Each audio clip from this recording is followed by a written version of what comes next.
Sekitar beberapa hari yang lalu, ada orang yang minta gue untuk review sebuah webcam dari Rexus yang baru aja keluar, yaitu Rexus Alpha. Dan kebetulan gue juga tertarik banget sama webcam ini karena dia itu nawarin fitur yang nggak ada di webcam di kelasnya. Karena kebetulan juga dua webcam sebelumnya yang gue review itu belum gue jual, jadi akan sekalian gue bandingin aja di video ini. Hai, gue Oji dan selamat datang di review Rexus Alpha. Kita mulai tentu aja dari boxnya terlebih dahulu, karena boxnya ini menurut gue kelihatan elegan banget. Campuran antara warna putih dan juga warna hitam aja. Dan di bagian depan dari boxnya ini juga terdapat beberapa spesifikasinya. Seperti kamera 3,1 megapiksel, menggunakan kabel USB yang tentu aja sih. Ada juga mikrofon dan resolusi yang mencapai dengan 2K. Tapi gue disini ngeliat ada yang janggal dari bagian depan kotaknya ini, yaitu pada bagian megapiksel kameranya. Di sini dia kelihatan kayak dikasih stiker gitu, dan ternyata pas gue buka, ini tuh buat nutupin tulisan 4 megapikselnya. Gue nggak tahu kenapa, tapi kemungkinan kayak ada salah cetak gitu. Kemudian di bagian belakang dari boxnya ini juga terdapat spesifikasi yang lebih lengkap dari Rexus Alpha ini. Kayak dia udah punya autofocus, kemudian maksimum frame rate-nya itu bisa mencapai dengan 30 fps, menggunakan USB 2.0 dan juga bahannya itu ABS plastik yang tentu aja sih buat harga segini nggak mungkin dikasih yang mahal-mahal. Di sini juga tertulis dia itu compatible baik buat Linux, Windows maupun untuk macOS. Setelah gue buka boxnya, kesan elegan yang tadinya gue pikir ada di produk ini tiba-tiba hilang. Karena apa? Karena webcamnya ini dibungkus pakai plastik yang mana plastiknya itu kayak plastik warung gitu. Jadi kayak agak nggak niat gitu lah. Tapi cuy, secara tampilan webcam ini itu terlihat nggak mainstream karena dia itu punya bentuk bundar, beda sama webcam lain di kelasnya yang punya bentuk itu lebih memanjang. Kemudian buat pengaturan sudutnya, webcam ini udah bisa bilang lumayan fleksibel karena dia udah bisa muter 180 derajat dan juga dia itu tipenya seperti ball head, jadi bisa dimiringin ke arah manapun. Dan seperti yang udah gue bilang tadi, bahan dari webcam ini terbuat dari bahan plastik secara keseluruhan, yang mana plastiknya ini bisa dibilang lumayan, nggak terlalu bagus dan juga nggak terlalu jelek. Axle ini menurut gue juga udah lumayan kokoh, meskipun buat ngaturnya itu nggak segampang kayak punya Phanteks Luminos C30. Dan di bagian bawah penjepit atau axle ini juga udah ada mounting kalau misalnya kalian mau naruh webcam di mini tripod atau sejenisnya. Buat bagian kabelnya lumayan standar karena panjangnya 1,5 meter dan ketebalannya bisa dibilang lumayan. Meskipun dia sedikit agak kaku bila dibandingkan dengan webcam lain yang sebelumnya gue review. Dan ada sedikit perbedaan di bagian kabelnya ini dibandingkan dengan webcam lain, yaitu adanya sebuah wheel yang berguna untuk mengatur lampu dari si webcam ini. Ya meskipun menurut gue akan lebih gampang untuk ngatur lampunya kalau dia itu punya software, dimana gue belum nemuin software dari webcam ini, atau kemungkinan juga nggak ada. Oke, ini adalah hasil dari Rexus Alpha dan di sini gue menggunakan resolusi 2K-nya dengan perbandingan 4:3. Kenapa 4:3? Karena di 2K-nya ini nggak bisa jadi 16:9 dan di 2K-nya ini dia nggak terlalu delay kayak si Phanteks Luminos C30, tergolong masih lumayan cepat meskipun secara frame rate dia ini nggak terlalu bagus karena terlihat sangat berbayang. Dan ini adalah hasil dari Rexus Alpha kalau gue turunin ke 1080p buat dapat perbandingan 16:9. Di sini kelihatan untuk ketajamannya itu dia nggak terlalu tajam, bahkan menurut gue ini di bawah ekspektasi gue. Karena ekspektasi gue adalah ketajaman itu bisa sama atau seenggaknya mirip lah sama si Phanteks Luminos C30 yang harganya itu beda-beda tipis. Di si Phanteks Luminos itu 299, sedangkan si Rexus Alpha ini adalah 319. Jadi ya cuma beda 20.000 gitu.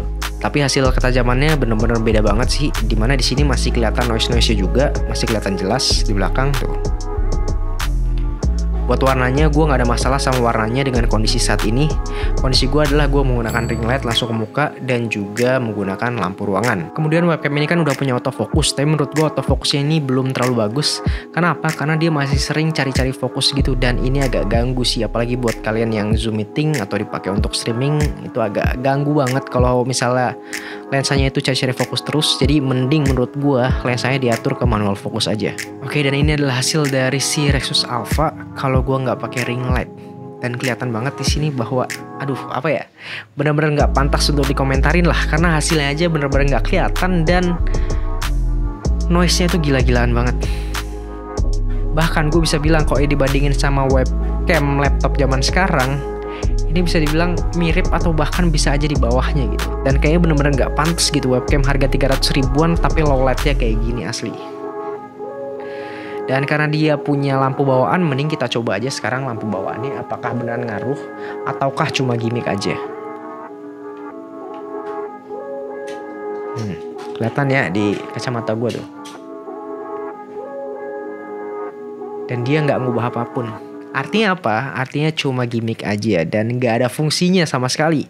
Kalaupun misalnya deketin, mau sedekat apa muka gue, karena ini bukan lensa wide angle dan ya gak ada artinya sih lampu ini. Dan gue benar-benar kecewa sama performa low lightnya ini. Bahkan ini gak bisa dibilang low light, ini gue masih menggunakan lampu ruangan. Jadi buat perbandingan, gue akan bandingin dengan dua webcam sebelumnya yang udah pernah gue review juga, yaitu Phanteks Luminos C30 dan juga si MTech WB500. Dan di sini kelihatan perbandingan dari ketiga webcam ini, dimana si Rexus Alpha itu bener-bener paling gelap di antara yang lain. Yang atas adalah MTech WB500, sedangkan yang kiri ini adalah Phanteks Luminos C30. Buat performa tanpa ring lightnya, Rexus Alpha kalah telak.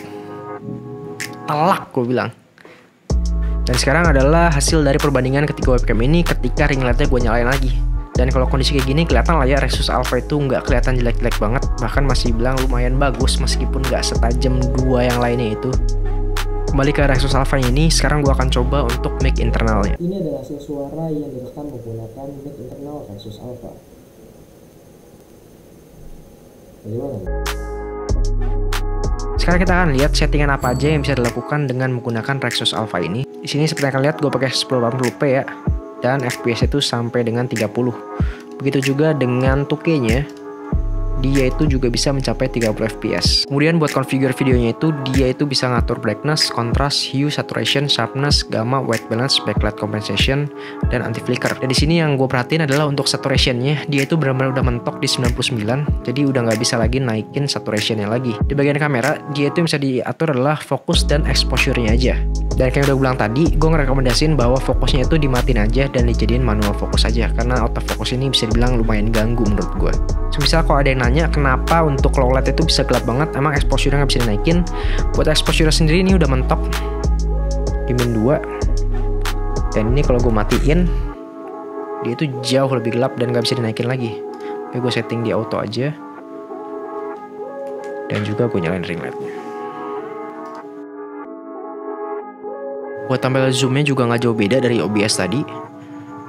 Dan kalau dimatiin juga tetap kelihatan gelap meskipun untuk edge lightnya itu gue setting ke auto. Sedangkan ini adalah hasil kalau gue menggunakan OME TV dan kelihatan di sini nggak ada masalah sama sekali. Gambarnya bisa tertampilkan dengan baik, nggak ada ke-squeeze kayak Phanteks Luminos C30 atau masalah yang berarti. Gue juga nyoba di Google Meet, di sini kelihatan juga nggak ada masalah dan lancar-lancar aja. Terbukti bahwa webcam itu membawa fitur yang unik, tapi ternyata cuma gimmick. Karena di kenyataannya nggak seberguna itu. Apalagi buat kualitas gambar low lightnya itu bener-bener mengecewakan gua dan jauh di bawah ekspektasi gua.